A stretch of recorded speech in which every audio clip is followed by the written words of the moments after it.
Hello friends. कैसे हैं आप लोग? उम्मीद है फिट हैं, लाइफ एंजॉय कर रहे हैं। फ्रेंड्स, आज डिटेल से वीडियो शेयर करेंगे सैफरून के अबाउट। इसको ज़ाफ़रान कहते हैं, इसको केसर कहते हैं, और ये काफ़ी ज़्यादा एक्सपेंसिव हर्ब है। और इसको आप हमेशा बल्ब से ग्रो करते हैं। हर साल आप इसको बिल्कुल अक्टूबर नवंबर में ग्रो कर सकते हैं। मीडियम सा गमला हो, मीडियम साइज़ के बल्ब हों, बिल्कुल वेल ड्रेन्ड सॉइल यूज़ करें जिसको आप भल वाली मिट्टी कहते हैं, भालू मिट्टी कहते हैं। अच्छा सा फर्टिलाइज़र दें और आप इसके बल्ब को लगा दें। मैक्सिमम 30 डेज़ के बाद स्प्राउटिंग होगी और 40 डेज़ के बाद आपके पास बहुत सारे फ्लावर्स बनेंगे। इसके फ्लावर्स के अंदर स्टिग्मा होता है, उसको आप सेव करें, एक्सट्रैक्ट करें, वो आपका ओरिजिनल केसर होता है और वो बहुत ज़्यादा एक्सपेंसिव है। आज हम इसके सीड्स को, मतलब जो इसके बल्ब लगाए थे, वो जो मीडियम साइज़ के बल्ब थे उसके साथ बहुत सारे बेबी बल्ब भी बने होंगे, उनको हम सेव करने लगे हैं। हल्का सा वॉश करेंगे और नेक्स्ट ईयर के लिए उनको सेव कर लेंगे। इनको कैसे ग्रो करना है ये हम डिटेल से वीडियोस में डिस्कस कर चुके हैं। नीचे कोई पल्ली बिछा लें, कोई शीट बिछा लें, उसमें आप गमले को बिल्कुल उल्टा कर दें, आपका रूट बाउल निकलेगा जिसको आप गमले की गाची कहते हैं। आप हाथ से थोड़ा मैश करेंगे तो बहुत सारे आपको बल्ब मिल जाएंगे। अब हमने सारे के सारे मीडियम साइज़ बल्ब लगाए थे। कोशिश किया करें कि बड़े से बड़े साइज़ का बल्ब ना लिया करें, एक तो वो बहुत ज़्यादा एक्सपेंसिव होता है। आप 2 या 4 लेंगे बल्ब, हो सकता है उनके ऊपर फ्लावरिंग ही ना हो। कोशिश किया करें कि मीडियम साइज़ का बल्ब लें या छोटे से छोटे बल्ब लें। आपका बल्ब सिर्फ मैच्योर होना चाहिए, साइज़ डिपेंड नहीं करता है। अगर आपका बल्ब मैच्योर होगा उसके ऊपर 100% फ्लावरिंग होगी। अगर आप बहुत बड़े साइज़ का बल्ब ले लेंगे, हो सकता है वो मैच्योर ही ना हो, कभी भी उसके ऊपर फ्लावरिंग नहीं आएगी और आपके पैसे भी वेस्ट हो सकते हैं।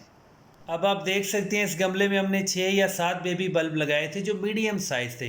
अब वो सारे के सारे हमें अचीव हो चुके हैं और 7 छोटे छोटे बेबी बल्ब्स भी बने हैं। इन बेबी बल्ब्स को भी आप बिल्कुल भी वेस्ट ना करें, ये भी नेक्स्ट टाइम ज़रूर जर्मिनेट होंगे। इनके ऊपर भी स्प्राउटिंग होगी और इनके ऊपर भी चांसेस होते हैं कि आप इनको लाजमी लगाएं। और अगर आप इन गमलों को, बल्ब्स को नहीं निकालना चाह रहे, तो आप थोड़ा सा टेक्निकल होना पड़ेगा आपको। इन गमलों को आपको शेडी एरिया में रखना पड़ेगा।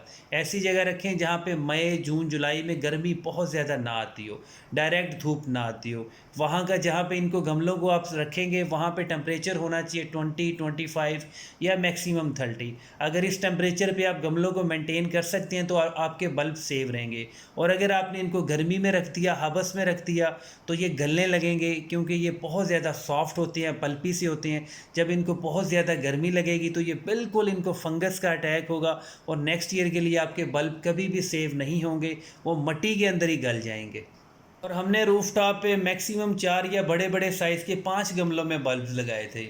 हमने मैक्सिमम लगाए थे 80 बल्ब, जिसमें से 40 बल्ब्स के ऊपर स्प्राउटिंग हुई और सब के ऊपर फ्लावर्स आए। कुछ बल्ब्स के ऊपर विदाउट एनी रीज़न कभी कभार फ्लावरिंग नहीं भी होती, ऐसा कोई इशू नहीं है। और कोई भी आपको ये गारंटी नहीं दे सकता कि हमारा बल्ब आप बाय करें उसके ऊपर लाजमी फ्लावरिंग होगी। इसमें आपको 50-50 के चांसेस होते हैं, कभी कभार हो भी जाती है और कभी कभार ऐसा होता है कि एक बल्ब ही 3-4 जगह से स्प्राउट होता है और 3-4 जगह से ही उसके ऊपर फ्लावरिंग आ जाती है। इसमें आपकी थोड़ी सी लक भी होती है।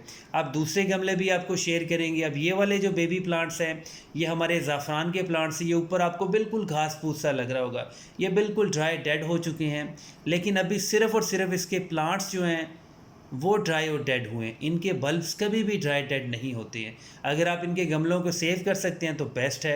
ये एज़ इट इज़ अगले साल अक्टूबर नवंबर में खुद ब खुद स्प्राउट हो जाएंगे अगर आप बल्ब्स को गमलों में से नहीं निकालते।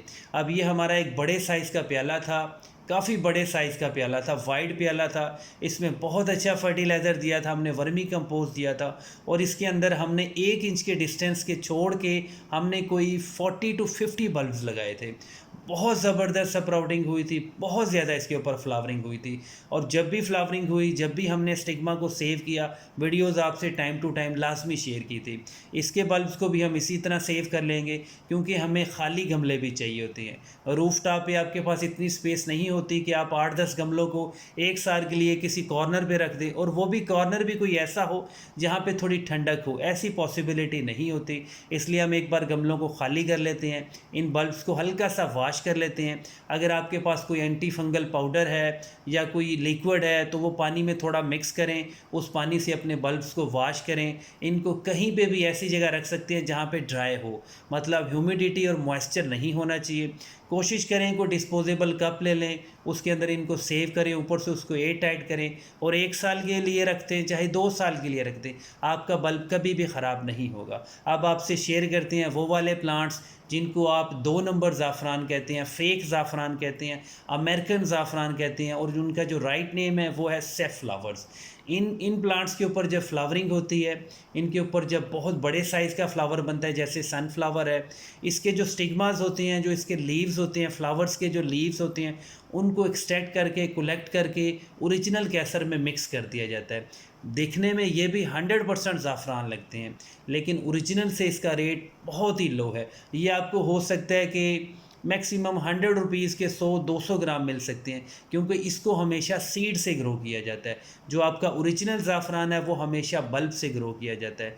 अगर आपको कोई भी सेलर या कोई भी ऑनलाइन सेलर ये कहे कि हम ज़ाफ़रान के ओरिजिनल केसर के सीड सेल कर रहे हैं, तो वो 100% फ्रॉड है। कभी भी ज़ाफ़रान के सीड्स नहीं होते। सीड्स होती हैं सैफ़्लावर्स की। ये अमेरिकन ज़ाफ़रान है और इसको 2 नंबर ज़ाफ़रान कहते हैं। इसको मिक्स किया जाता है ओरिजिनल ज़ाफ़रान में, इसको मिक्स करके उसका वेट इंक्रीज़ किया जाता है, क्योंकि फ़िज़िकली तो पता नहीं लगता। और इसके सीड्स पॉड जब ड्राई हो जाते हैं, आप उसको अंदर से कट करें, उसको ब्रश करें, उसमें से वाइट कलर के सीड्स निकलते हैं।